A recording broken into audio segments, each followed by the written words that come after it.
you hire slow but fire fast if it doesn't work. Me, it was always about done, tick, next one. So it was it was always about trying to progress and trying to do the next thing. Hello, and welcome to the latest episode in Leadership Blueprint. Today, I'm really excited to be joined by our latest guest. They've come from originally a private equity background. They've then moved into business itself. They have worked on a number of exciting transactions. They've worked on turnaround business, and this has all been across the region. And they come with some fantastic stories around leadership, capital raising, and ultimately, I think someone that's going to really give us some fantastic insight on business growth and the journey that he's been on himself. So, very excited to be joined by Santi today. Santi, thanks so much for joining us. It'd be great just to get a little bit of an intro from yourself for the guests as well, and then we can jump into some of the questions. But once again, thanks for being on the show today, and over to you for a little bit more of an intro. Thanks again. Thanks a lot, Oliver, for having me today on the podcast. Yeah, look, I think in terms of in terms of a career path, I've been quite quite fortunate to have a varied experience in terms of what I've done, from corporate finance to investment banking to private equity and public market investing, and more recently to actually running an operating business across East and Central Africa and the GCC. And it's I think just generally I enjoy the variety, and in terms of just getting under the skin, under the hood, in terms of looking at businesses and how they work and how they operate. And a lot of people do ask me, well, why have you done so many different things and not stuck to one? And a funny story that comes to mind is that before I took up my last role, which was I joined as the CFO of a logistics business, and then and then became the CEO of that business. When I was joining, the founder asked me, look, why don't you come and join me to kind of help grow the business and institutionalize the business and take it to the next level. And I said, yeah, look, that sounds really exciting, but there's only one problem. To which he said, well, what's that? I said, well, I've never been a CFO before. I've never stepped foot in East Africa, because at that point in time, all of our businesses were in East Africa, and I didn't know much about transport. To which he replied, look, you're a smart guy. You'll figure it out. So that was the start of a fantastic 9-year journey, and I kind of take the view that, I guess, what Darwin said many years ago about the theory of species, which is, it's not the most intellectual or the strongest that survives, but probably one that can adapt to a changing environment. And I think that's more pertinent in today's environment, in whatever field you are, because I think the level of uncertainty, one could easily argue, is a lot higher than what we have been used to in the past. So hopefully that's a very quick and very brief background of what I've been up to. No, 100%. And I think it's a really good, concise intro. And also, it really highlights some of the reasons I thought you'd be a perfect guest to have on today. I think, going through those different experiences, going into something where on the business side, haven't done that CFO role before, haven't, got the Africa experience within logistics. However, it's using those life lessons and business lessons, and then applying some of those principles. And so again, really feeds well into what we're looking for, to get from these episodes on the podcast. So again, thank you so much for joining us. I mean, that kind of takes me into, the journey that I think the world economy has been on recently, from interest rates, inflation, disruption. How, in these sort of uncertain times, from CFO into CEO into raising of funds, how are you able to kind of, navigate some of that uncertainty and still deliver on results and growth during that time? Yeah, look, I think it's it's important to, in some ways, as difficult as it sounds, to embrace this uncertainty, right? Because I don't think, at least in my view, I don't think it's going anywhere anytime soon. And I always, at various board meetings, and even with our own management teams, it was half in jest, but I always used to say, but in some ways very serious. I always used to joke that forecasting is always difficult, especially when it's about the future.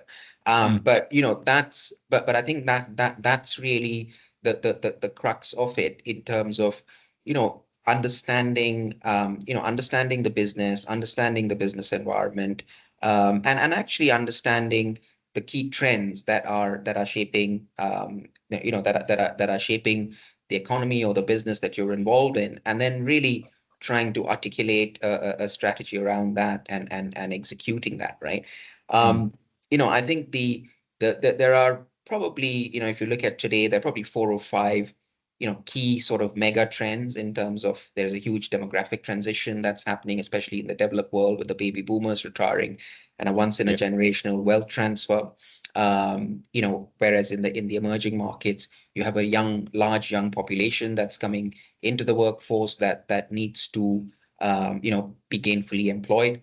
At the Mm. same time, there is there is an energy transition, where we are kind of transitioning to more sustainable, or hopefully more sustainable, aspects of energy. There's this huge AI transformation, right? Yeah. Which potentially could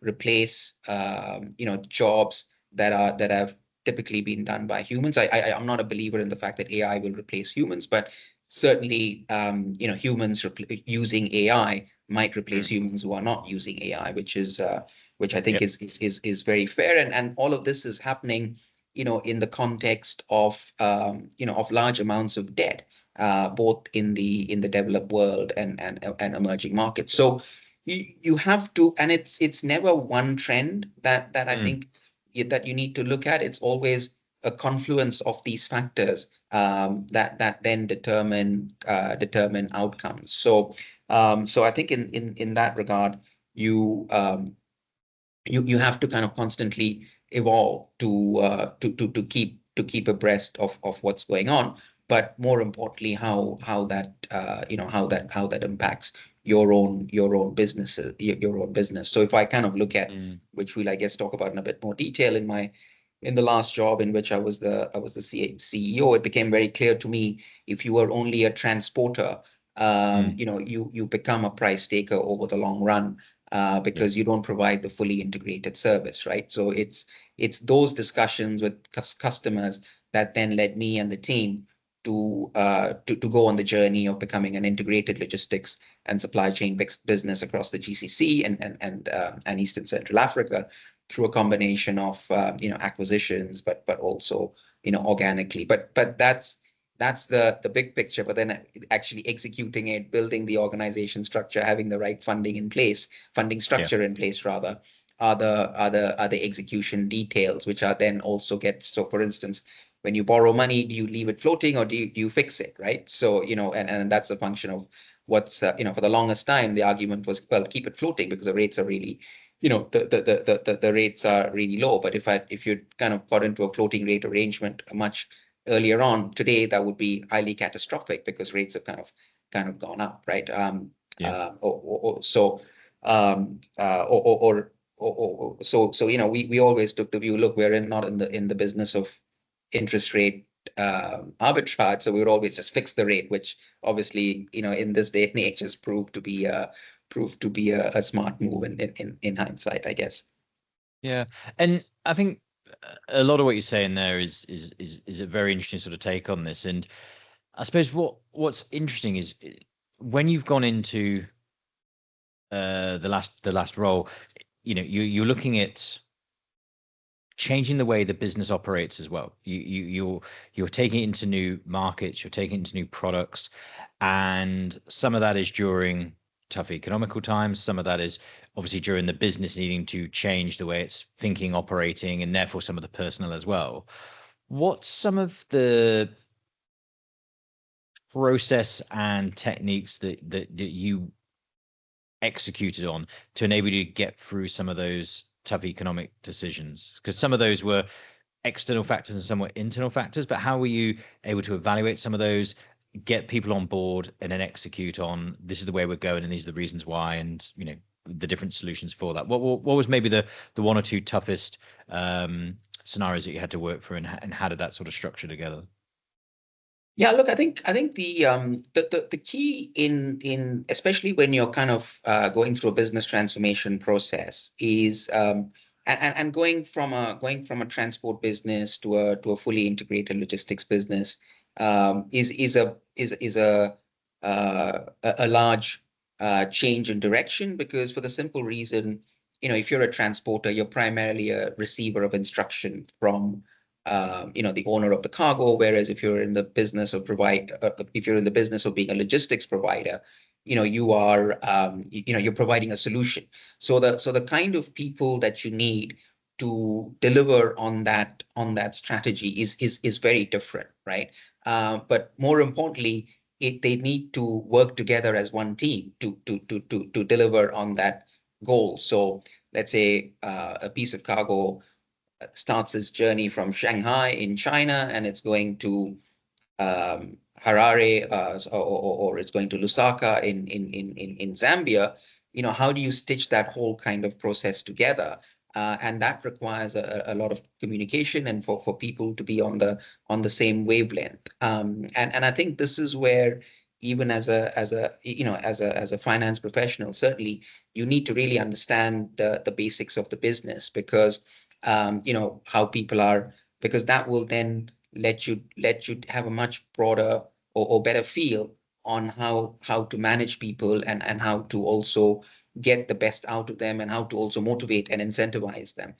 So Yeah. for me, I found the best way was, I learned very earlier on that there's no such thing as enough communication. You just need to communicate and repeat and do it all over again the next week, because that's really the key to making sure that people constantly were reminded of what they what we were trying to do as a group. And then obviously also to use technology as much as possible, whether it's through asset. I mean, we had a fleet of 400 500 trucks in Eastern Central Africa carrying cargo of customers. So whether it's asset tracking, whether it's ERP, whether it's warehouse management systems, and also when the other way we grew was through acquisitions, right? So Yeah. and a lot of people, I mean, obviously the excitement of doing a deal is great, but it's actually on day n plus one, once you've completed the deal, the real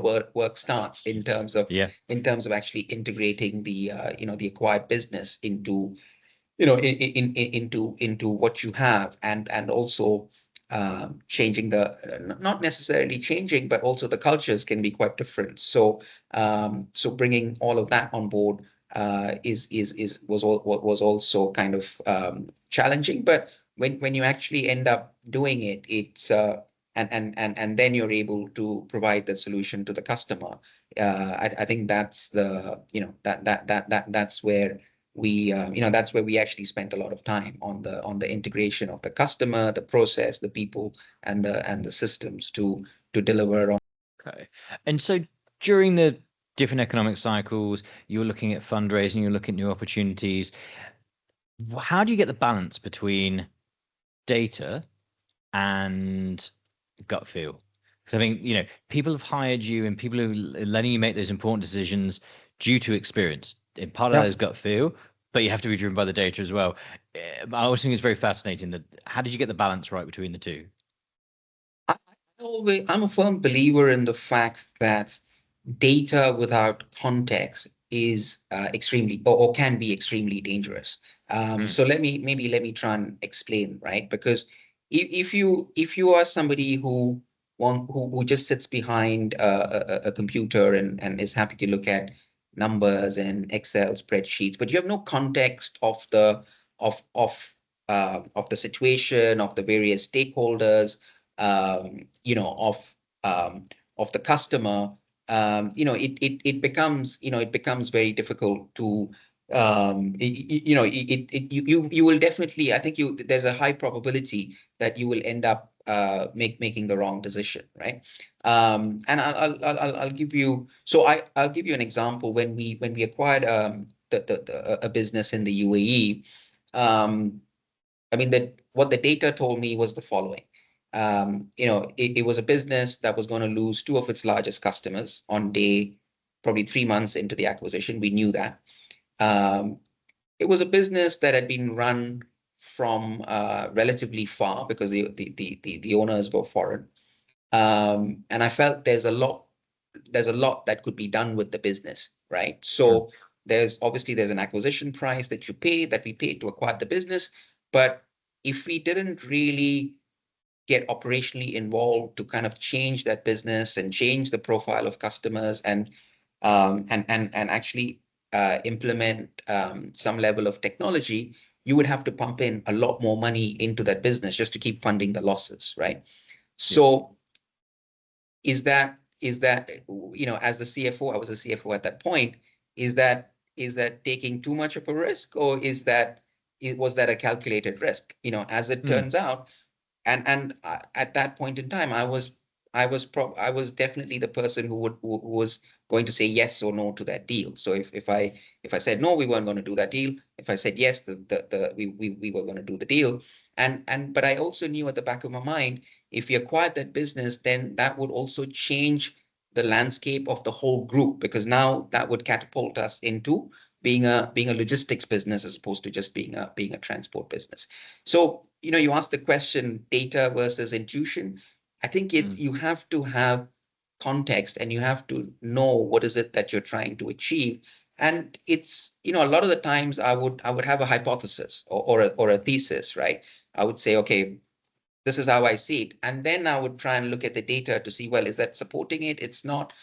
And sometimes sometimes you have to, it's almost counterintuitive, but yeah, one of my favorite sayings or quotes rather, is from Albert Einstein, who said that what can be counted doesn't count, and what counts can't be counted, right? So and whether it comes to at times I've had to do business where on certain segments of what we were doing, we were just about breaking even or even making a loss, but that meant I tied up the customer for a longer period of time, which meant in other parts of the service that we were providing to the customer, we were making money, and as a result of that, that made them a lot more sticky. So you can't it's very difficult to run a business just purely on data.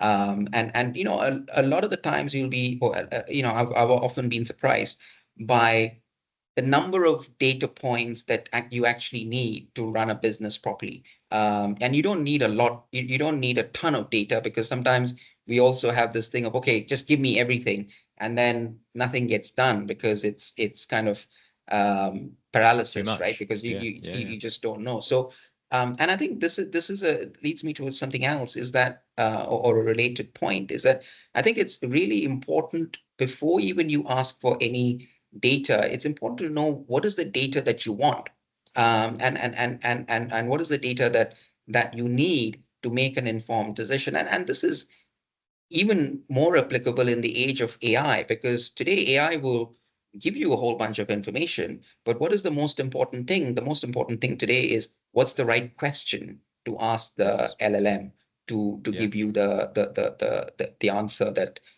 you want in the context of what is it that you're looking for. So yeah, I mean, I'm a big fan of using data, but in the right context and in the right framework.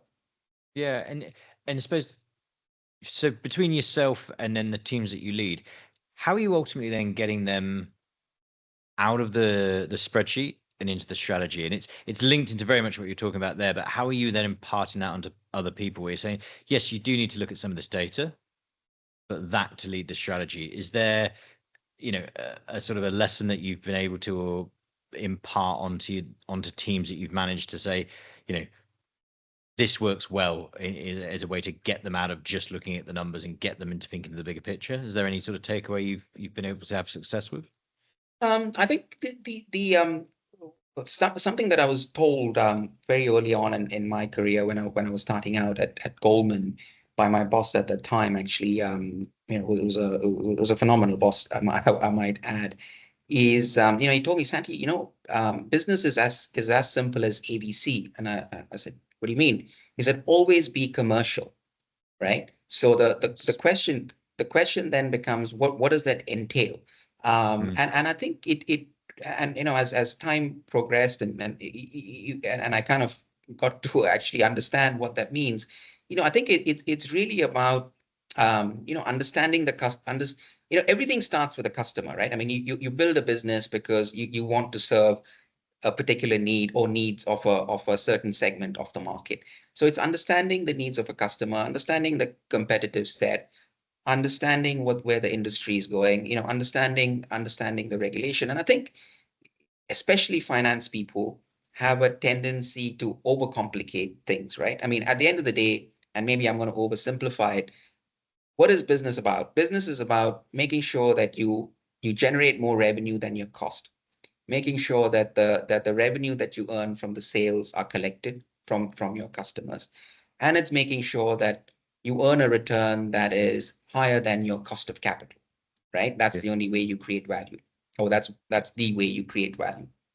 Now, then as a finance person or as a CFO or even the CEO, then it's really about taking bits of that information or that data and feeding it onto the different segments that have an impact on these line items, for want of a better word, that I spoke about. So if it's revenue, how do you convey that in a very succinct manner to the people who are responsible for sales, or the marketing people who are responsible then for marketing the brand, or driving sales at the end of the day. And then on the cost side, how do you take all of this information and then get it across to people who are running operations of a business?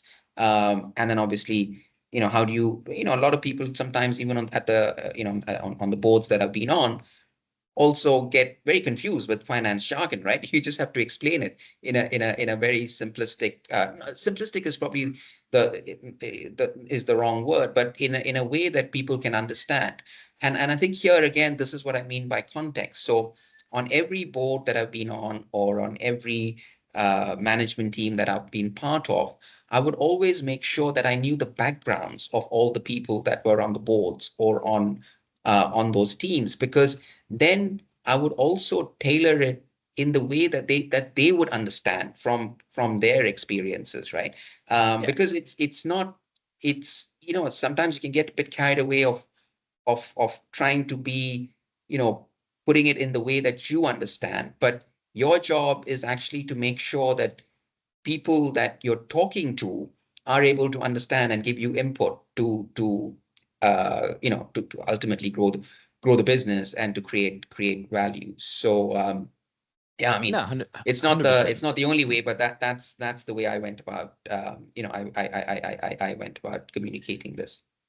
Yeah, and I think look, I think the bit there you mentioned about looking into their background and making it relatable to them, and I think that's the bit is we all know there is if you can understand it, digest it, and relate to it, then you're much more likely to remember it, to uptake it, to buy into it. And I think that's something which I see with organizations when they come up with a mission statement that doesn't relate to anybody's or doesn't relate to what the core used to be. We're going in a new direction. We've got a new mission statement, but it doesn't relate to anything. And so there, the success factor of that is always diminished. Yeah. So I think that's a really important bit. And we mentioned kind of AI earlier and in a bit of disruption that's definitely going on in the world at the moment. From a sort of financial perspective, I think you hit on the nail, you hit the nail on the head around being commercial, but with looking at it from an AI perspective, what's have you seen so far as the biggest resistance from the HR function, sorry, HR, from the finance function when it comes to adopting AI? And I think there is, as we've said, there's a definite benefit to this. There's potentially changing what certain people do in their roles versus just replacing them. But I think there is a resistance from certain people, and maybe they should or shouldn't, and maybe there's more individualization needed. But what have you seen as some of the big sort of resistances so far, whether that's right or wrong, but where is something that people need to sort of adapt and learn from?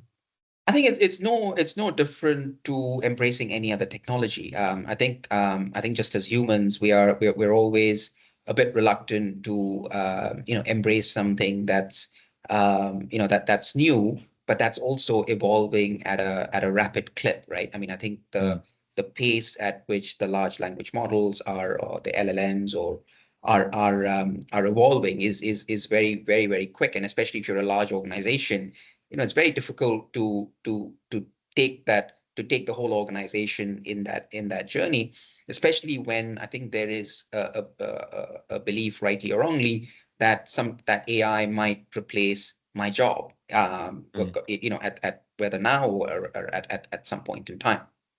But I think this, at least in my view, this is a this is a bus that all of us need to be on, because I don't think it's going anywhere. It's a bit like, but it's also a change that it's also a change that is not really, it's a change, these kind of changes, maybe not to this extent, but we've seen it before, right? I mean, if you go back many, many years, you had the abacus, and the abacus led to the calculator.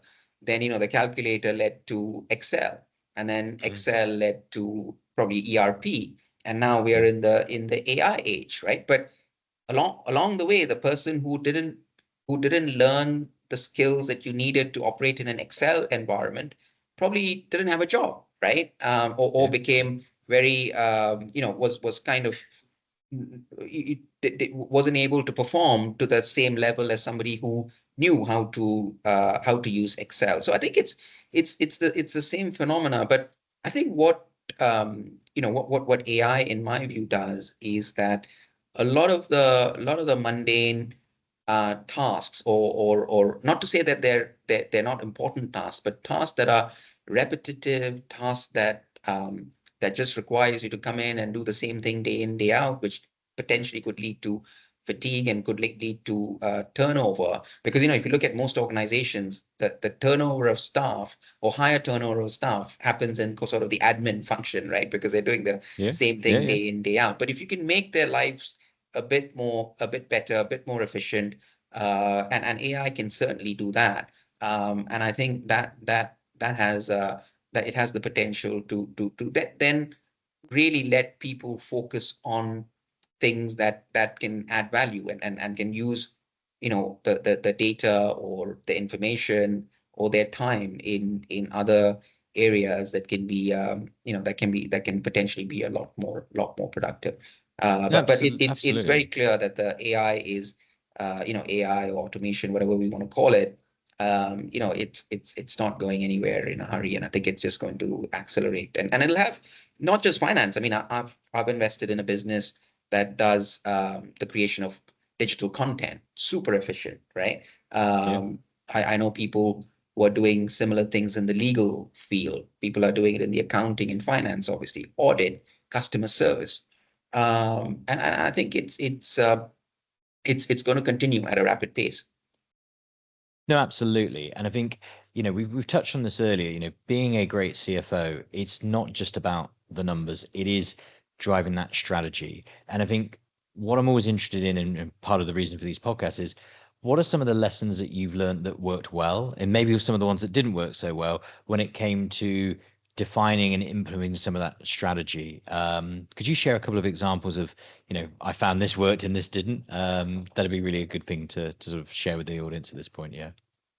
I think it's really important as a leader. People actually, um, people actually believe it, in the fact that you are there to take the business to a different level of leadership, right? I mean, that's what Mm. leadership is supposed to do, and the CFO's role is extremely important, because he or she is really the sparring partner for the CEO and for the board. And what I Yeah. mean by that is, traditionally the role of the CFO has been, look after cash, uh, look after the assets, prepare financial statements, do the budgeting. But, you know, of all the lot of the things that we've discussed, the real value comes in, how do I facilitate growth? How do I manage risk? What's the capital structure for the business? Mm. Is there restructuring to be done? Sometimes you have to, which I had to do as well, take the unpopular call of divesting assets or closing down unprofitable businesses, right?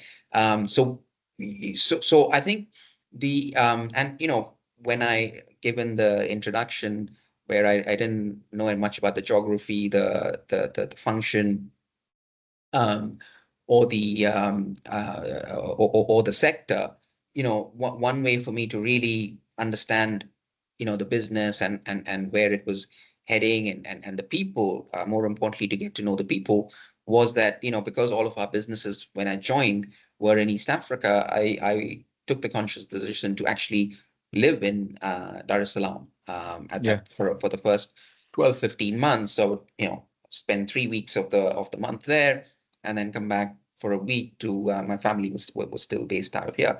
So that gave me a sense of the people, of the landscape, and a lot of the things that I was able to implement down the road.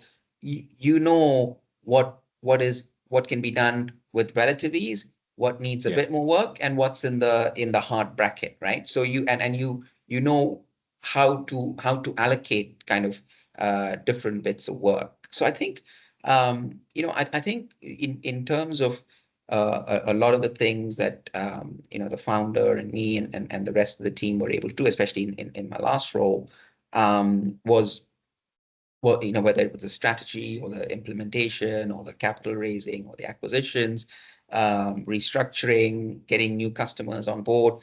A lot of that success, I would call it, that came down the line was because we spent so much time with the teams and with the teams on the ground.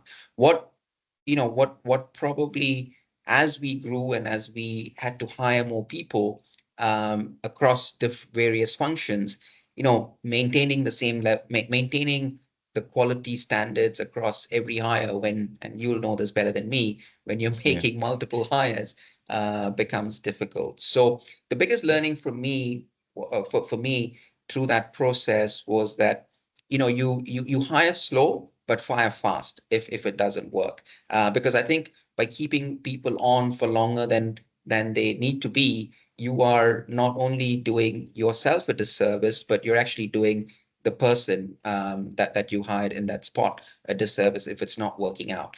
And I think it's a difficult, it's never an easy conversation. But I think it's because at the end of the day, I think business is all about people, right? And if I look, in the 20 years I've been in Dubai, I've been honestly amazed at what some businesses have managed to do by just having, when I say just, having the right people in the right roles and looking after them well, and not, and I don't mean just financially, but just looking after them well as people. They've just grown businesses, many fold. And as in the age of AI and all the rest of it, where we're constantly worried about technology, I think sometimes we forget the very basics. And I think you asked me one of the things that worked well. I mean, I had an open door policy. I would go speak to the drivers. I would walk around the warehouses, and sometimes I got insights from the warehouse manager, or or from one of the other staff, that was a lot more valuable in terms of insight, because then I could go and implement what they were trying to do. Sometimes compared to the N minus one. Not to say the N minus one wasn't, that they were also contributing in their own way, but you have to know, just like ChatGPT, you have to know who to ask for the right type of information within the organization. Well, the thing is, you need to listen to all parties. You don't listen to just one point of view, and I think that's where, without going into a big discussion, I find certain conversations you end up in society at the moment, people are clearly just listening to one side of the argument, and I think you need a rounded discussion, and I think that's how you grow, that's how you develop, that's how things should move forward. And that, maybe that's utopia, but it's at least what I'd aim for.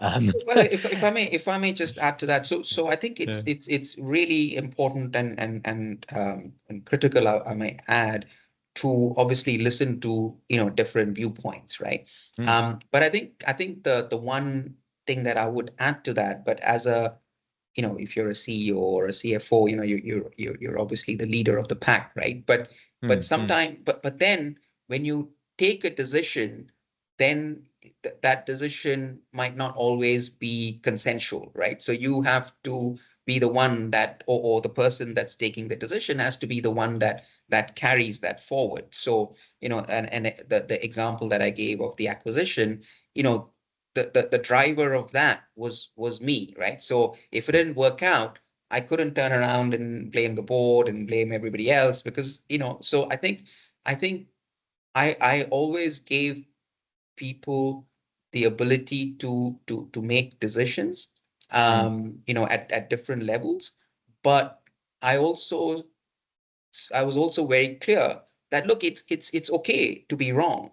but the important thing is that if you realize that you're wrong, then your ego should not prevent you from saying that, look, we made a mistake. It's okay. It's not the end of the world, but let's correct course and move on. So, but I think the worst thing is to make a mistake, know that you made a mistake, but then to keep carrying on. I think that's where so again, at my time at Goldman, I was told very clearly, look, you get paid to have a view. The Yeah. chances are that a lot of the times, that your view might not be right, but you need to be bold enough to, to accept that, that I made, that wasn't the right call, but, we'll change that, or we'll try and correct that, if we can, right? So, again, another favorite example of mine is, Roger Federer. When he retired, he said, of every 10 points that I played, I only won six of them. Or the number was startling for a guy who's won so many Grand Slams, been at the top of, been number one for so many years. But I Yeah. think the important point is that he won the points when it really mattered, and Yes. that's the difference between, some of, the greats like the Djokovic's and the Federers and the Nadals, and maybe somebody who's in the, who's in the top 100. So, yeah, so that was really my way of kind of, communicating a lot of the message to, to different people in the organization. Yeah, and I think that tennis analysis is a really good one. It is ultimately the decision at the right time, and I think it goes back to the kind of point we're saying. Paralysis by analysis is, yes, listen to different viewpoints, but eventually you have to make a decision.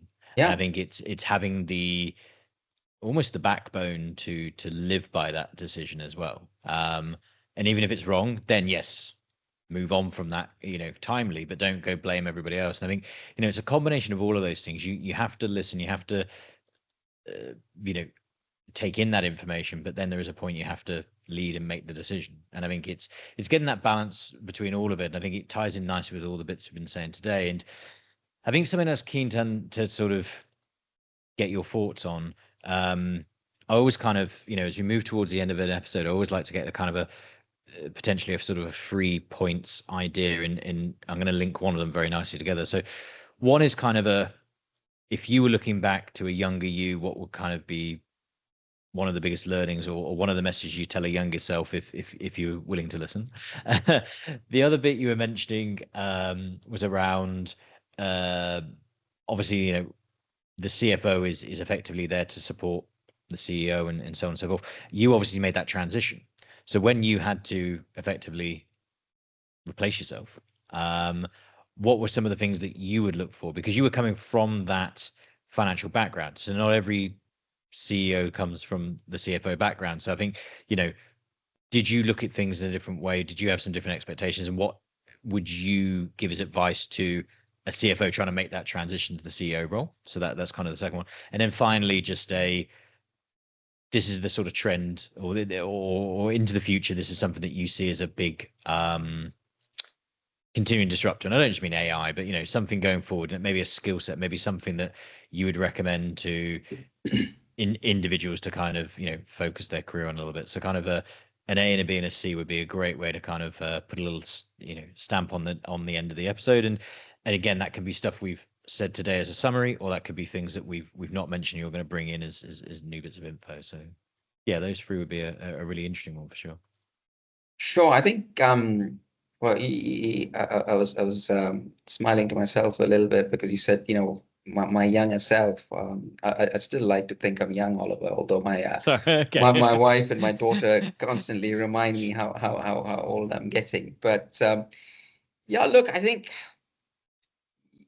to be completely honest, if when I was starting out, if somebody told me that, whatever, 25 years down the road, you would have worked in corporate finance, you would have done investment banking, you would have done private equity, you would have invested in public markets and run um, a large size logistics and supply chain business, I probably would have said, where do I sign up, right? So in that sense, I think, a lot of it is right place, right time. Have had very good mentors.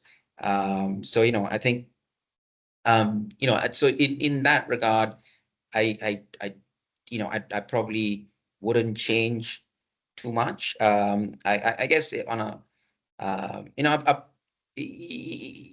to I probably I probably should have learned to have enjoyed whatever little successes that I've had a bit more, to be quite honest. For me, it was always about done, take next one. So it was it was always about trying to progress and trying to do the next thing.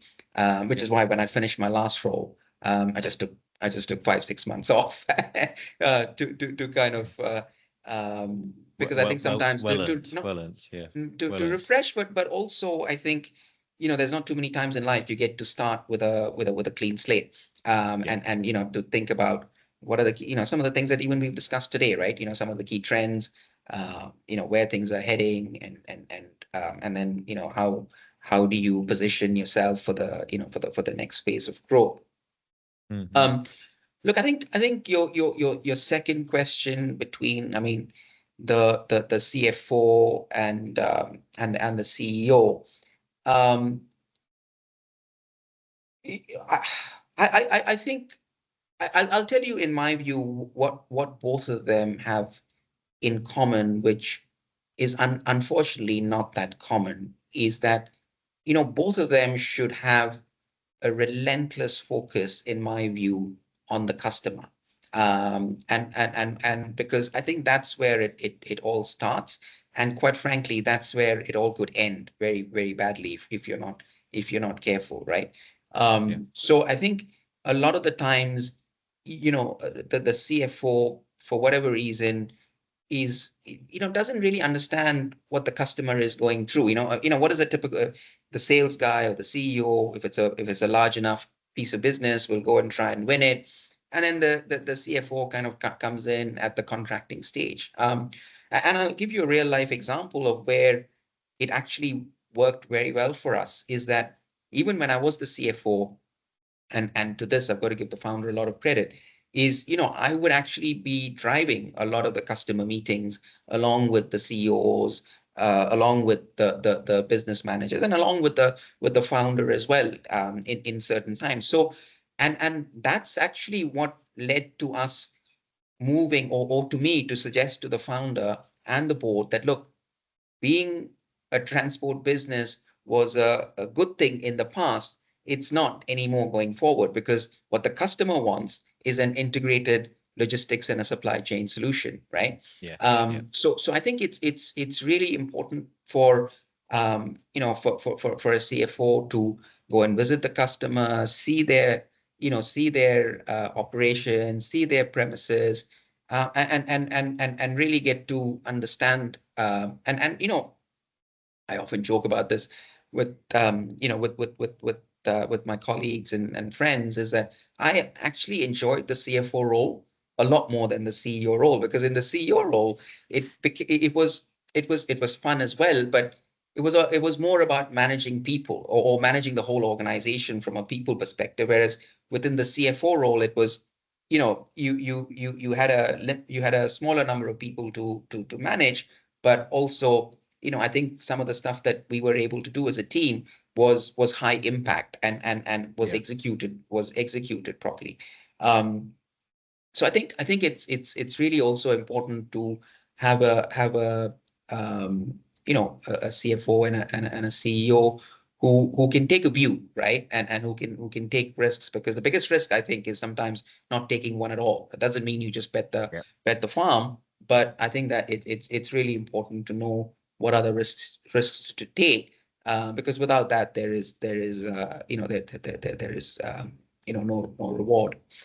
And I 100%. think I think the last question that you had was was around trends, and I know a lot of the trends are around AI and technology and stuff, but yeah, I've and again, this probably tells you my tells you my age and maybe a bit old fashioned. I've, especially in the finance world, and this I'm talking about more the investment finance world, Mm. I've really been perplexed by the fact that a lot of young people, despite the fact the pandemic, thank God, is behind us, still want to work from home. Um, you know, I I can't.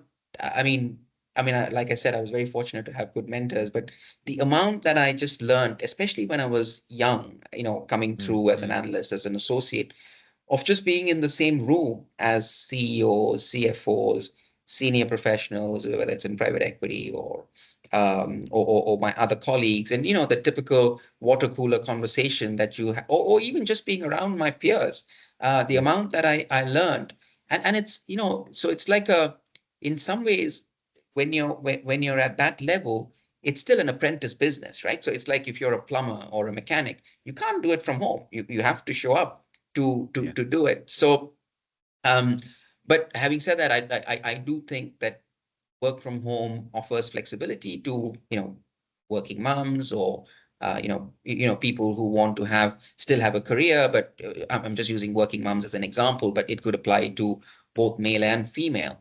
Yeah. But I think at a certain stage, it's still very much an apprentice business. So, if there is a if there is a trend that I would encourage, especially younger people, is show up at work, because that's where you learn. It's very difficult to to learn on Yeah. Zoom and Teams, and also, again, going back to what I think, a common, for me at least, a common theme in this discussion is, whether you're a CEO, CFO, or COO, you have to really understand the context and the nature of the business, because that's the only way you can be commercial, in my view. And that's really the difference between a finance manager and a really good or a great CFO.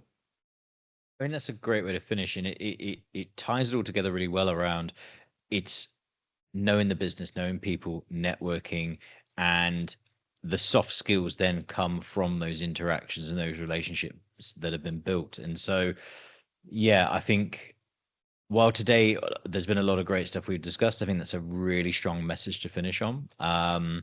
And so I think, yeah, it's almost like a fate. I think that we finished in that way. So no, thank you very much for that. I think that's a great one. So, look, from my side, today's been great, and obviously we'll offline catch up again soon, as we always do. But from my side, thanks so much for being on today. I've really enjoyed it. I think this is some great insights we've got for the audience as well. Please do like, subscribe, and share, as we always say. And if you want to reach out to Santi directly, because he's now got some own personal projects running as well. So by all means, do drop him a message via LinkedIn and things, and maybe there's some discussions we had there. But yeah, from our side, Santi, thank you so much for today. I've really enjoyed it. I hope the listeners have as well. And thank you so much. And you and I will be in touch as soon as always. Okay. Thanks so Thank much. you. Thanks a lot, Oliver. Thanks.